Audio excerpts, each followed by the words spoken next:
ప్రియులారా, మన ప్రభు అయిన యేసు క్రీస్తు నామంలో మీకు శుభోదయం.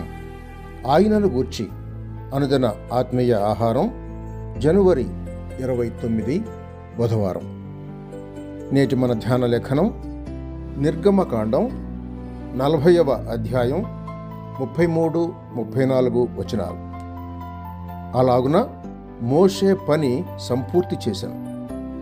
అప్పుడు మేఘము ప్రత్యక్ష గుడారమును కమ్మగా యెహోవా తేజస్సు మందిరమును నింపెను. వ్యాఖ్యాన అంశం: మహిమపరచబడిన క్రీస్తు. వ్యాఖ్యాన అంశం: మహిమపరచబడిన క్రీస్తు. వ్యాఖ్యానం: మోషే విధేయుడై పని సంపూర్తి చేసిన దానికి గుర్తుగా వెంటనే తేజస్సు కనబడను గదా.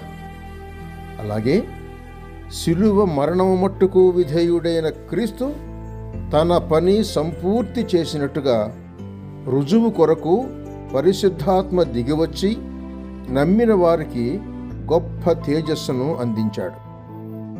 పరిశుద్ధాత్మ రావడమే క్రీస్తు మహిమపరచబడిన దానికి రుజువు. యోహాను సువార్త 7వ అధ్యాయం 37, 38, 39 వచనాలు చూడండి. మహిమపరచబడిన క్రీస్తు తండ్రిని అడిగి వాగ్దానం పొంది ఆత్మను కుమ్మరించాడు అని అపోస్తలుల కార్యముల గ్రంథం 2వ అధ్యాయం 33లో వ్రాయబడి ఉంది. ఇప్పుడు క్రీస్తుకు బదులు పరిశుద్ధాత్మ భూలోకమందు తన క్రియ చేస్తున్నాడు. క్రీస్తును మహిమపరచుటయే పరిశుద్ధాత్మ ముఖ్యోద్దేశం.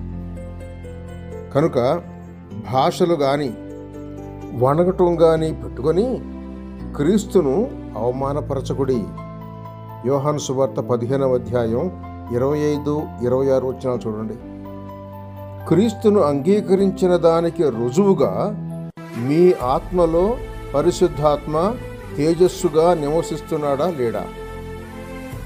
ఆయన లోపలికి వచ్చి నాయన, తండ్రి అనే మొర్ర మనలో పుట్టిస్తాడు. ఆయన ఆనవాలు ఇది. గలతీ పత్రిక 4వ అధ్యాయం 6వ వచనం. ఆయన నా వాటిలోనివి తీసుకొని మీకు తెలియజేయును గనుక నన్ను మహిమపరచును అని పరిశుద్ధాత్మను గూర్చి ప్రభు పలికాడు. యోహాను సువార్త 16వ అధ్యాయం 15వ వచనంలో.